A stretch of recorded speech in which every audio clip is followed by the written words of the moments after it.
Por esses dias, o seu nome foi muito cogitado para pastorear a Igreja Batista Independente. Betel, a Betel, conhecida aqui. Rapaz, todo lugar que eu vou, o pessoal toca nesse assunto.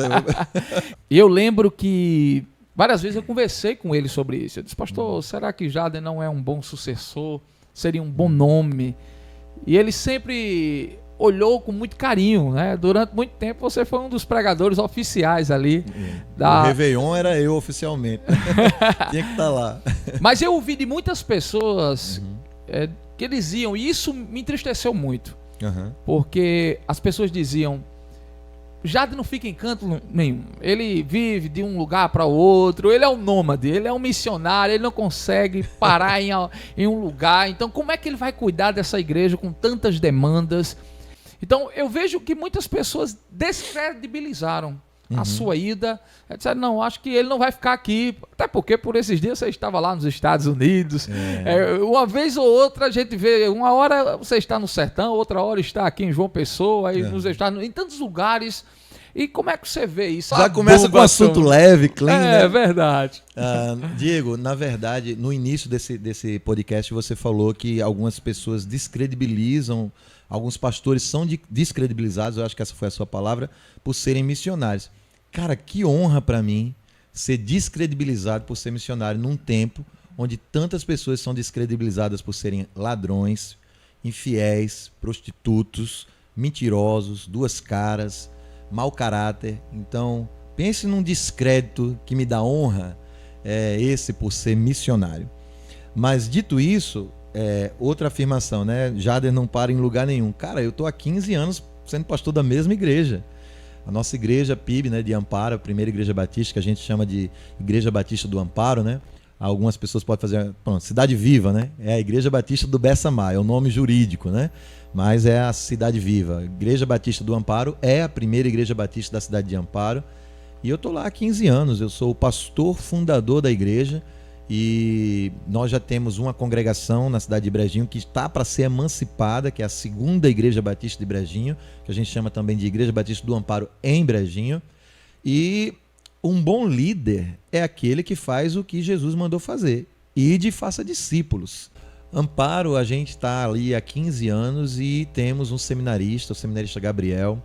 É um menino de uma boa palavra, uma boa pregação. Eu me reservo o direito de me ausentar apenas um domingo por mês, porque eu tenho um ministério que ele vai além do pastoreio. O nosso ministério é um ministério de encorajamento, de despertamento, é um ministério de pregação. Então eu louvo a Deus porque hoje nós somos convidados para pregar em várias conferências nacionais e internacionais. Eu mal voltei dos Estados Unidos, fizemos uma turnê lá de 45 dias lançando o nosso livro e já tinha um congresso de 3 dias em Salvador, na Bahia. Então, eu entendo que o pastor, ele é chamado para pastorear um rebanho que pertence a Cristo. E o rebanho de Cristo, ele não está em 4 paredes de um determinado lugar. Já pensou se o apóstolo Paulo dissesse assim, olha, eu sou pastor da igreja da Galácia, não existiria Tessalonicenses, não existiria Colossenses, né? Não existiria as igrejas da Ásia Menor, não existiriam boa parte do trabalho missionário do pastor Paulo.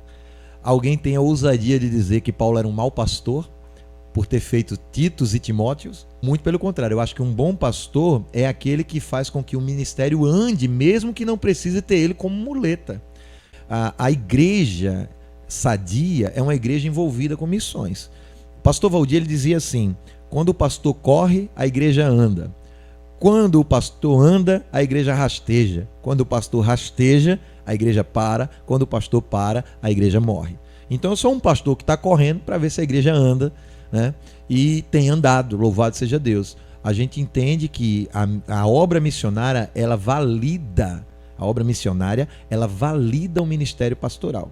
Ela não traz demérito para o ministério pastoral. Agora, claro, se você está numa igreja que está iniciando, numa igreja que está sendo plantada, esse por si só já é o trabalho missional e pastoral ao mesmo tempo. A partir do momento que você consolida uma obra, então você vai igual um bebê. Nasceu um bebê, você não pode dizer assim, eu vou deixar o bebezinho aqui no berço e vou me ausentar por um dia que o bebê se vira. Mas você consegue deixar um adolescente de 16, 17 anos sozinho em casa, tendo certeza que provavelmente ele não vai morrer de fome. Para cada estágio da igreja, mais atenção ela vai demandar ou não.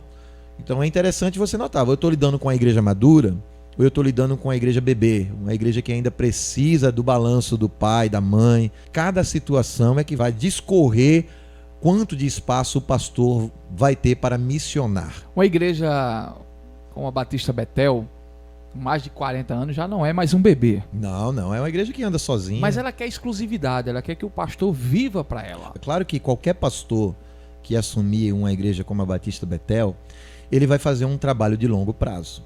E é evidente que qualquer pastor que assuma uma igreja num processo de transição que envolve luto, que envolve perda, envolve dolo, esse pastor ele vai ter que ter a sensibilidade. Você não deixa uma órfã sozinha por muito tempo, porque a morte está ali, está ao derredor, a pessoa está sofrendo, a pessoa está precisando de atenção, ela está precisando de conselho. Então, seja qualquer pastor, ele tenha uma veia missional ou não, ele vai, a princípio, ter que dar uma atenção especial para essa igreja. Mas, a longo prazo, o que se espera é que o luto seja vivido, seja superado, e que o pastor não só seja missional, como ele conduza a igreja missiologicamente, né? A igreja, ela tem que... Basicamente, a igreja é o seguinte, é cuidar dos de dentro e ganhar os de fora. E ninguém ganha os de fora sem ser missional. Toda igreja saudável, ela nutre os de dentro e ganha os de fora. E para ganhar os de fora tem que ir para fora. O fato de o senhor não ter assumido a igreja Batista Betel, e por que eu estou falando sobre esse tema? Porque eu acredito que foi algo que aconteceu agora, no momento, né? Então, eu sei que o pastor Valdir já estava até lhe preparando, já tinha sido cogitado essa possibilidade, né? Já estava se preparando até para fazer uma transição, para ele ser jubilado. Isso. E o senhor assumiu o lugar dele. Mas aí, o que é que acontece? Depois da morte dele tão súbita... No dia do meu aniversário. No dia do seu aniversário, parece que as águas começaram a correr em outra... O que é que acontece? O pastor Valdir, ele me procurou há 2 anos atrás. E ele disse que estava cansado, estava... as palavras dele, né, eu lembro. Abusado, cansado, sem paciência. Essas foram as palavras que ele me falou. E que, nas palavras dele... ele não tinha feito outro discípulo além de mim. São palavras dele. E eu louvo a Deus que ditas diante de algumas testemunhas, né? E que ele precisava muito conversar comigo. E eu falei, meu pastor, eu fico muito honrado. Aí aprove que eu vim para uma reunião com o pastor Sérgio Queiroz aqui em João Pessoa. E por Deusincidência, né? Eu não acredito em coincidência, quando eu estou subindo a ladeira da Masa, voltando dessa reunião, o pastor Valdir vem piscando o farol atrás do meu carro e diz, vai para onde? Já está voltando para o sertão? Eu digo, não, pastor, é o aniversário de Shelly e eu estou indo lá para a casa da minha sogra no Eitel. Tal. Falou, não, vamos almoçar comigo, você e dona Shelly, a gente precisa conversar. E ele me levou lá para aquela chácara dele lá no Eitel. E ele deu a mesma ideia, falou, olha, essa semana eu sonhei com você. E Deus tem falado muito ao meu coração que você é a pessoa para assumir a Batista Betel. Quanto tempo você ainda planeja ficar no sertão? E eu falei assim, pastor, existem alguns projetos em andamento, eu estou com alguns convites, existe um convite, eu não posso falar aqui porque também esse convite ainda está de pé, né? Para Patos, um determinado projeto para pastorear uma igreja em Patos. Existe um convite também para os Estados Unidos. Então eu não sei nem o que lhe dizer agora, eu fui pego de surpresa. Falou, mas você planeja sair de Amparo? Eu digo, pastor, deixar de ser pastor nunca. Agora, sair de Amparo, tudo indica que eu tenho mais um ano e meio lá. Porque os nossos discípulos estão se formando, né? Então, o Gabriel está num processo de se tornar pastor. O Edson já concluiu o seminário e já vamos pedir o concílio pastoral dele. Então, meu pastor, eu acho que daqui a um ano e meio, isso há 2 anos atrás, né? Um ano e meio, eu já devo estar livre para assumir um outro compromisso. Afinal de contas, eu já estou há 15 anos pastoreando a mesma igreja. Falou, pronto, então esse outro compromisso é a Betel de Tibiri. Palavras dele.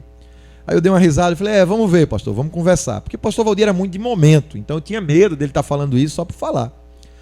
Passaram-se alguns meses, aí o meu telefone tocou, era ele de novo. Se aí orou, pensou na minha proposta, eu falei, tá, pastor, fala de verdade, qual é a sua proposta? E ele falou, não, a minha proposta é que você venha para Tibiri. Eu sei que você me disse que era 1 ano e meio, mas já passou aí quase 1 ano. E que você comece a vir para Tibiri uma vez por mês, pregar em Tibiri, para que a igreja mais nova, que não lhe conhece, vá lhe conhecendo. E aí, no decorrer desse 1 ano, a tendência natural é eu lhe apresentar para ser o nosso copastor.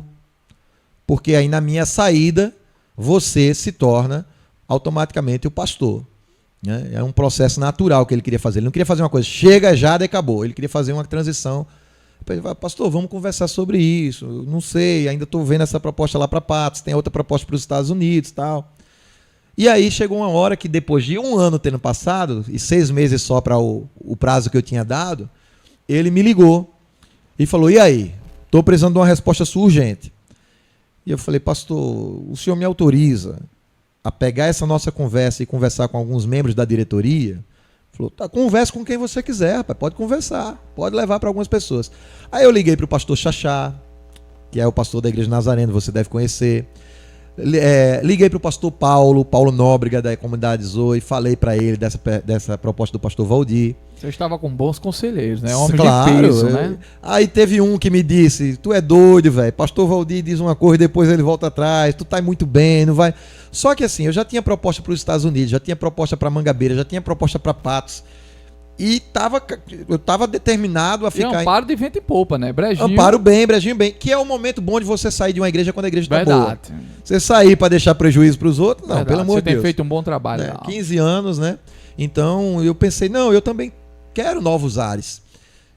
Mas eu nunca estava balanceado não para nenhuma. Só que a Igreja Batista Betel é a igreja que eu nasci, cara. É a igreja que... eu cheguei menino. Tem um peso diferente, né? O pastor Valdir, ele era mais do que um pastor. O pastor Valdir né? Era o único cara que gritava comigo e eu aceitava calado, baixava a orelha. Eu aprendi a dirigir porque o pastor Valdir colocou aquele golzinho vermelho que ele tinha na minha mão. Ele disse, vai, dirige aí. Ele dava muitas oportunidades. Pastor, eu não sei dirigir, não. Quando ele comprou aquela picape 4x4, numa chuva da Mulinga lá em Itaporanga, ele disse, quem vai levar o carro é você. Eu aprendi a dirigir, foi o pastor Valdir que me ensinou. A minha primeira namorada, quando eu comecei a namorar, o pastor Valdir disse, vem cá. Você tá namorando essa menina aí, ó. Respeita essa menina. Não sei o que. Me chamou para conversar no gabinete sobre a minha namorada. Então, assim, pastor Valdir, eu fui criado sem pai. Então, pastor Valdir, ele supriu essa carência paterna na minha vida. Então, quando o meu pastor diz, eu quero você para cuidar dessa igreja na minha ausência... tem um peso, né? Cara, eu não tinha outra coisa para dizer a não ser, tá certo, pastor. Eu lembro que eu até liguei pro pastor América, ele disse, eita, Jário, que diferença, Nova York e Tibiri, né? E eu falei, pastor, mas eu prefiro estar onde Deus quer que eu esteja. O centro da vontade do Senhor, né? Perfeito. Aí eu falei, tá, pastor, e agora? O que é que a gente vai fazer? Ele disse, venha para Tibiri, depois você conversar. Aí veio convite para eu pregar no Projeto Macedônia em Princesa Isabel. E lá no Projeto Macedônia foi um ônibus inteiro só da Betel, da Batista Betel. Falei, pronto, é agora. Comecei a conversar com os membros, com os líderes da diretoria, todos eles sabem disso. Falei, o pastor Valdir está me chamando para vir para Betel, ele quer que eu seja o co-pastor, para na ausência dele eu se tornar o pastor. O que é que vocês acham? E todos que eu conversei disseram, seria uma bênção, pastor Jade, ter um pastor envolvido com missões, seria uma bênção, você está conosco, seria uma honra para nós, todos por uma boca só. Só teve um que disse assim, pastor, não vai ser fácil, porque ninguém é unanimidade, mas você com o tempo você ganha esses que são mais resistentes e tal. Falei, amém. Então tá bom, pastor, fiquei à vontade para aceitar o seu convite. Ele disse, pronto, o próximo passo é eu conversar com os membros da diretoria. Venha para Tibiri para a gente acertar. Até a questão de como ia manter a minha família a gente conversou. Hoje estou até sobre o salário. Até salário, né? Ele falou. Tudo. A gente veio conversando sobre o salário. Toda a igreja sabe disso, né? Rapaz, se toda a igreja não souber, mas uma boa parte da igreja sabe disso. Mas agora vai ficar sabendo, é exclusivo aqui no TheCast, né? Aí a gente foi jantar com o meu amigo pastor Paulo lá em Camboinha. E eu não sabia que aquela era a nossa despedida. A gente comeu um churrasco, ficamos até 00:30, 2h da manhã, a gente arrastou lá com o pastor Paulo. Lembro que até que ele esqueceu a chave, Lidiane ligou, eu tive que chamar um Uber para devolver a chave para a Lidiane entrar. E aí eu disse, tá, meu pastor, vamos lá, vamos para esse processo. O senhor vai conversar com os membros da diretoria, quando tiver tudo encaminhado, o senhor me chama e eu venho. Aí dia 1º de abril, no dia do meu aniversário, vem a notícia da morte dele. E aí, com a notícia da morte dele, todos esses planos vão juntos, né? Só que aí, mais ou menos uma semana depois, eu fiquei, e agora? O que é que eu faço com essas informações?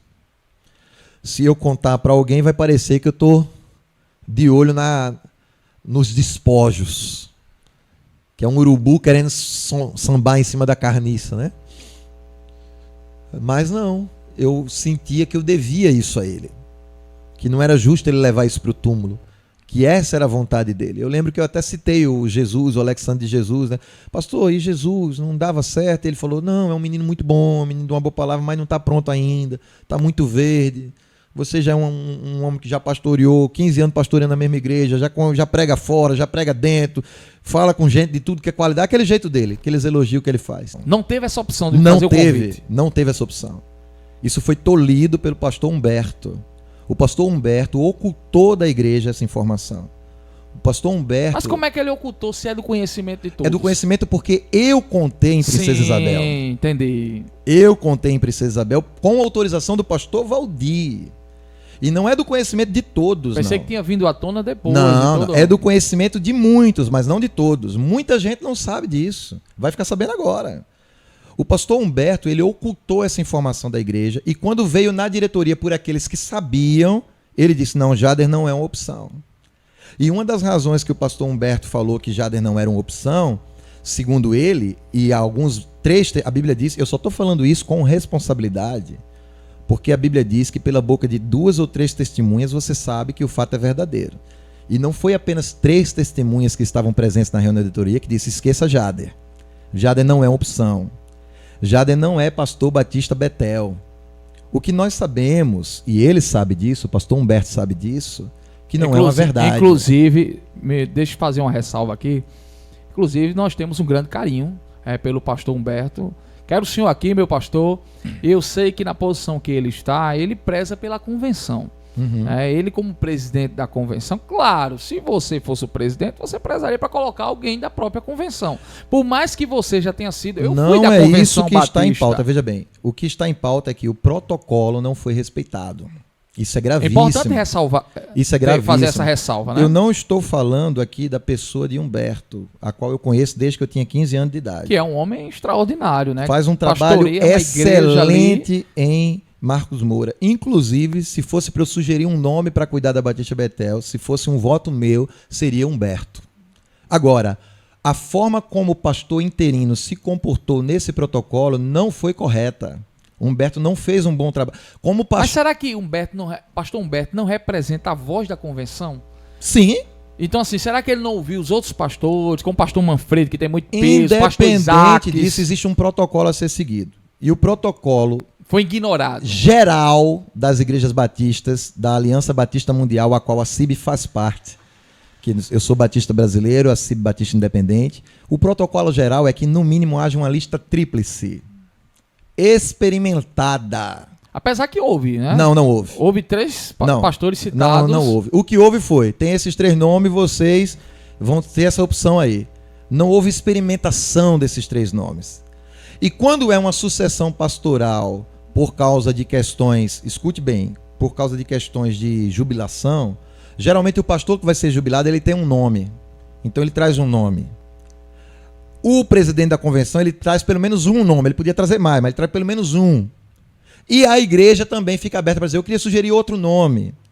Então, chega-se pelo menos numa lista tríplice, que pode ser quádrupla, pode ser quíntupla, mas chega-se pelo menos numa lista tríplice. E diz, nós vamos experimentar esses 3 aqui por 1 mês cada. Então vai ser 1 mês que esses caras vão pregar nos domingos, dar culto de doutrina, atender em gabinete pastoral. Só, o nosso pastor está pedindo aqui, eu vou ler um comentário que ele fez. Só para eu concluir, antes de você ler. Depois dessa lista tríplice, experimentada, não é amostrada. Ó, irmão, tem fulano. Não, esses 3 têm que ser pregadores durante 1 mês. Aí convoca-se uma assembleia na igreja. E ele diz, irmão, desses 3 que agora a igreja conhece, qual os irmãos querem? Aí vota. Esse protocolo não foi respeitado. E o pior de tudo, a memória do pastor Valdir, eu falo isso, não foi respeitada. Não foi dito para a igreja, o pastor Valdir gostaria que Jader estivesse nessa lista. E eu estou dizendo isso não porque eu queira ser o pastor da Betel. Porque houve essa possibilidade, foi cogitado. Exatamente, né? Mas por quê? Eu não recebi um não da igreja, eu recebi um não de Humberto. Você entende como isso é grave? É diferente da igreja votar e dizer assim, não. Jader teve tantos votos, fulano teve tantos votos, esse teve tantos votos. É diferente. E eu dizer, fiz minha parte, a memória do pastor foi respeitada, a vontade do pastor foi respeitada, mas a igreja não quis. Não é o caso. Isso é gravíssimo. Então a gente precisava tratar alguns temas para não deixar nenhuma ponta solta. Me perdoe até por algumas interrupções. Nada, meu irmão. Mas eu acredito que é porque a gente... Eu agradeço a você a oportunidade de falar isso, porque você tá me dando a oportunidade de falar o que todo mundo me pergunta. Verdade. Porque seu eu mesmo nome... queria fazer essas perguntas. Olha, né? No meu WhatsApp, por que seu nome não estava na votação? Eu fiquei triste. Por que você não foi chamado para pregação com vista pastoral? Verdade. E o pastor Humberto sentou comigo lá na João Câncio, no restaurante China Taiwan, minha esposa, a Igreja Batista Betel precisa saber disso. Minha esposa, ele e a esposa dele. E uma das coisas que nós acordamos é que eu seria convidado para pregar com vistas pastorais. Ele apertou minha mão e disse, vamos agilizar isso. E quando chegou na diretoria, ele fez totalmente o contrário. Mas a gente está falando de uma igreja que tem mais de 400 membros, né? Isso. Tem quantos membros? Olha, se for para membros e congregados num culto de domingo, chega a 600 pessoas. Então é uma grande igreja. É uma grande igreja. Talvez seja a maior igreja dentro de Santa... Uma das maiores, Uma né? das maiores. Uma das maiores igrejas. A primeira igreja evangélica de Tibiri. Então, assim, eu disse às pessoas... Eu disse, hoje o pastor Jader é com um estilingue lá no sertão. Com um estilingue, ele está tirando de canhão. Tu já imaginou o pastor Jader com um canhão desse na mão? Era missionários para a África, missionários para todos os lugares do mundo. Então eu tenho a percepção que a igreja perdeu muito com isso, pastor. E eu lamento muito que tudo tenha acontecido dessa maneira. É triste também. É triste. Não, eu tenho certeza que ele não tomou essa decisão sozinha.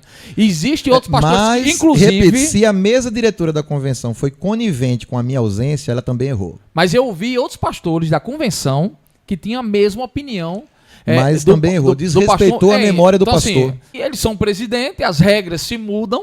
A gente sabe que existia essa regra estabelecida pelo não existia, que o senhor falou. Não existia, foi colocada também. Ele alterou o regimento da igreja. Pronto, você entendeu? Então, assim, é bom a gente ressaltar que houve uma alteração. Ele, como presidente, ele pode alterar para o benefício do que ele quer fazer. O que só deixa a situação ainda mais grave. Justamente. Muitas pessoas... não estão entendendo muito bem porque nós entramos nesse tema assim tão obscuro, mas eu acredito que precisa trazer luz. Claro, olha, eu acho que quem tem medo da verdade é quem tem algo a esconder. E eu sempre acredito naquela máxima que a gente deve ter a paz a qualquer custo, mas a verdade tem que estar acima de tudo, entende? E repito, estou muito bem, obrigado, mas eu sinto que eu devo isso a memória do pastor Valdir. Eu acho que quem deveria optar pelo sim ou pelo não deveria ser uma decisão monocrática, uma decisão solitária, sequer uma decisão institucional. Agora, meu pastor, como é que o senhor vê o demérito, né, a descredibilidade do senhor não se viu, pelo menos pelo que eu vi, pelo que eu sondei nos bastidores, inclusive até de liderança da convenção, não foi pelo fato do senhor não ser da Batista Betel, até porque não tem quem diga que o senhor não é. Nós nascemos lá. Então, cara, contra fatos não tem argumento. E a maior prova que não é isso é que existe hoje um convite para eu cuidar da Batista Independente de São José do Egito. Entendeu? Então, assim, não existe essa possibilidade, porque nós somos filhos da casa. Mas o que eu vi como demérito, e isso me gerou o desejo de tratar desse tema hoje, foi porque ele é um missionário, ele não é um pastor. E eu vejo que essa visão talvez tenha privado a igreja de fazer essa escolha. Talvez isso tenha vindo da liderança mesmo, né? Como você bem colocou aqui. Como eu disse, a igreja sequer teve essa oportunidade de escolher. Mas eu quero... E outra, isso acontece em dias que não são dias de culto na minha igreja. Para eu furar um poço, eu preciso de uma quinta-feira, eu preciso de uma sexta-feira. Então não interfere no seu ministério. Em nenhum momento no meu trabalho pastoral.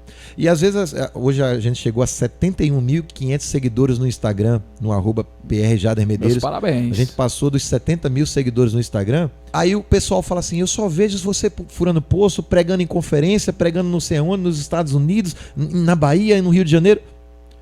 E eu vou fazer o quê? Eu vou postar eu aconselhando um casal que está em crise conjugal dentro do meu gabinete. Peraí, gente, eu vou filmar porque o povo do Instagram tem que ver que eu aconselho gente em crise de casamento. Quando eu for expulsar um demônio, como eu fui lá nas casinhas um dia desse, peraí, demônio, espera um momentinho que eu vou fazer um clique aqui para postar nos stories do Instagram que eu estou expulsando o Satanás. Quando eu for lá separar a briga do marido de uma mulher, quando eu estiver num presídio, numa delegacia, visitando o filho de uma ovelha minha, quando eu estiver lá no Dr. Maia, em Campina Grande, visitando o interno de uma filha de uma ovelha que está lá, eu vou ter que filmar para que as pessoas saibam que eu sou pastor? Eu não preciso disso. A minha igreja sabe quando eu visito quem está em crise conjugal. A minha igreja sabe quantos casamentos eu faço por ano. A minha igreja sabe quantos casamentos eu evito que sejam desfeitos por ano pela misericórdia de Jesus. A minha igreja sabe quanto demônio eu expulso aqui ou acolá. A minha igreja sabe quando o pastor está dando pasto. Olha, a maior prova é que nós estamos há 15 anos com uma igreja solidificada, bíblica, fiel e que produz em Amparo. O aniversário da nossa igreja em Amparo está no calendário oficial praticamente. É uma festa, é o único dia em que aquela avenida é fechada. Então nós somos uma igreja que, se ela deixasse de existir hoje, faria falta. Né? Se o trabalho missionário da Igreja Batista do Amparo hoje fechasse as portas, eu garanto que todo mundo em Amparo ia dizer: puxa, como a cidade perdeu, como a cidade está diferente. Será que os pastores que não fazem missões podem dizer o mesmo?